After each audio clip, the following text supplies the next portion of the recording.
दोस्तों 80 के दशक की रामायण बिना किसी खास तकनीक के इतनी अच्छी शूट कैसे हुई और इस शूटिंग में उसे कौन कौन सी परेशानियों का सामना करना पड़ा होगा।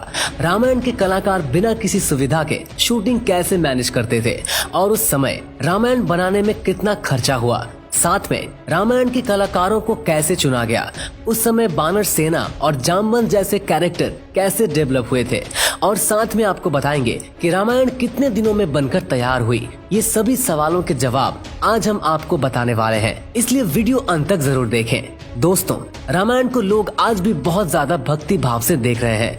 रामायण को फिल्माने के लिए एक ऐसी जगह की जरूरत थी जहाँ वन, नदी, खाली मैदान, पहाड़ और समुद्र तट एक साथ हो, ताकि अलग अलग दृश्यों को फिल्माने के लिए ज्यादा दिक्कत न हो।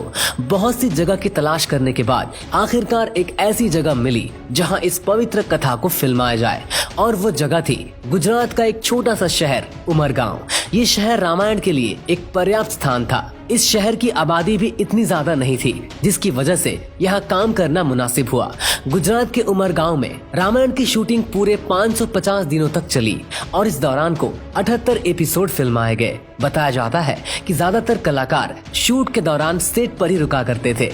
उमरगांव मुंबई से 4 घंटे की दूरी पर स्थित है और यहाँ बहुत से पर्यटन स्थल मौजूद है। रावण का किरदार निभाने वाले श्री अरविंद त्रिवेदी मुंबई से ट्रेन से उमरगांव शूटिंग के लिए आते थे।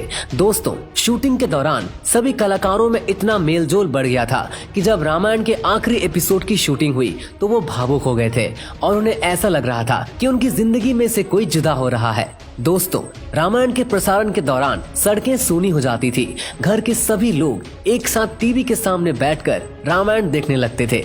बहुत घरों में तो लोग इस दौरान अपने टीवी पर माला भी चढ़ाते थे। श्री राम का किरदार निभाने वाले अरुण गोविल और माता सीता का अभिनय करने वाली दीपिका को लोग भगवान की नजर से ही देखते थे और जब भी वो किसी सार्वजनिक कार्यक्रम में जाते थे तो लोग उनके पैर भी छूने लगते थे।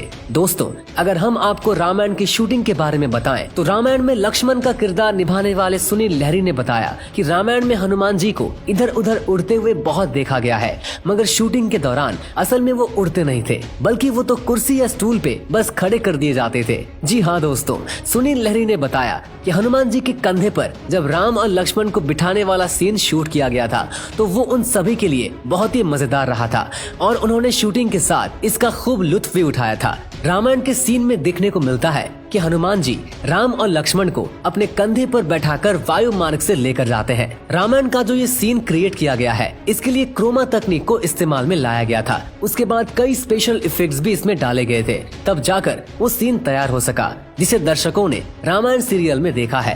क्रोमा तकनीक और स्पेशल इफेक्ट्स का इस्तेमाल करते हुए दिखाया गया था कि ऊंचाई पर हनुमान जी किस तरीके से उड़ रहे हैं। सुनील लहरी के मुताबिक उन्हें ऊंचाई पर दिखाने के लिए 2 स्टूल पर उन्हें खड़ा कर दिया गया था। ब्लू क्रोमा और स्टूल पे भी ब्लू रंग चढ़ाकर इस सीन की शूटिंग की गई थी। हनुमान जी के बड़े बड़े हाथ दिखाने थे तो इसके लिए एक रैंप तैयार किया गया था। इसी पर चढ़कर राम और लक्ष्मण जी गए थे और हनुमान जी के कंधे पर वहां बैठे थे। सुनील लहरी ने बताया कि इस सीन की जो शूटिंग हुई थी वो काफी हद तक केवल इमेजिनेशन थे। सुनील लहरी और अरुण गोविल को कुछ पता ही नहीं चल रहा था कि आखिर हो क्या रहा है।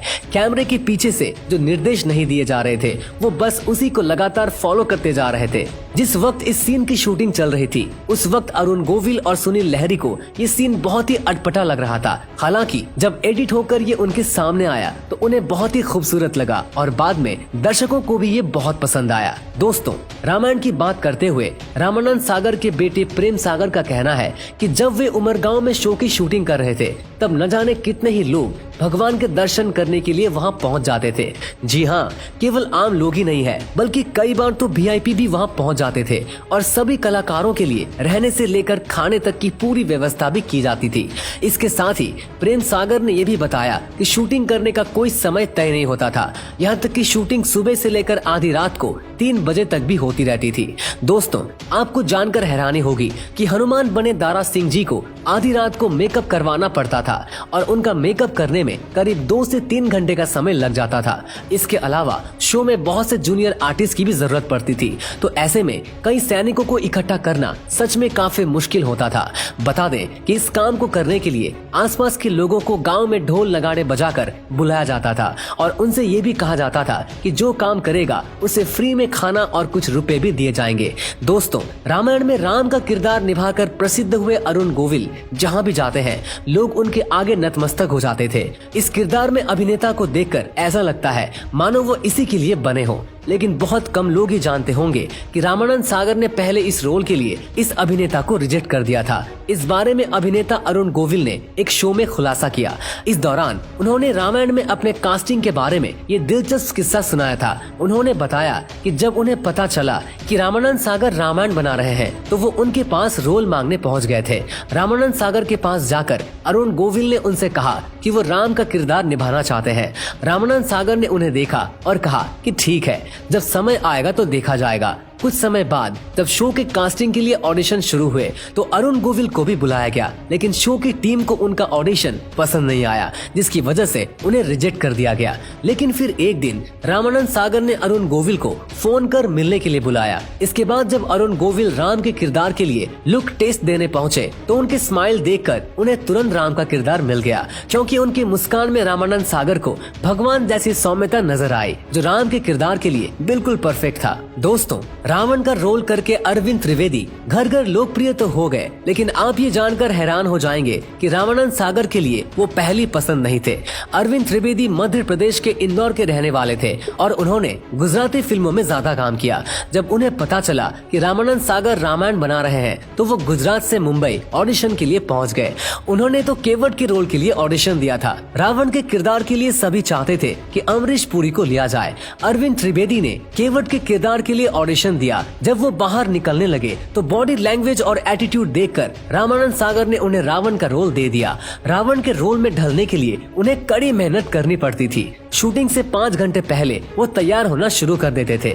उनकी ज्वेलरी से लेकर कपड़ों का वजन ही कई किलो का होता था। उनका मुकुट ही 10 किलो का हुआ करता था। अरविंद खुद भी राम भक्त और शिव भक्त हैं। जब वो शूटिंग पर जाते थे तो वो पूरा दिन व्रत रखते थे। शूटिंग खत्म करने के बाद वो रात में अपना व्रत तोड़ते थे। उन्हें इस बात का बहुत अफसोस होता था कि स्क्रिप्ट की वजह से उन्हें भगवान राम के लिए कड़वे शब्दों का प्रयोग करना पड़ता है।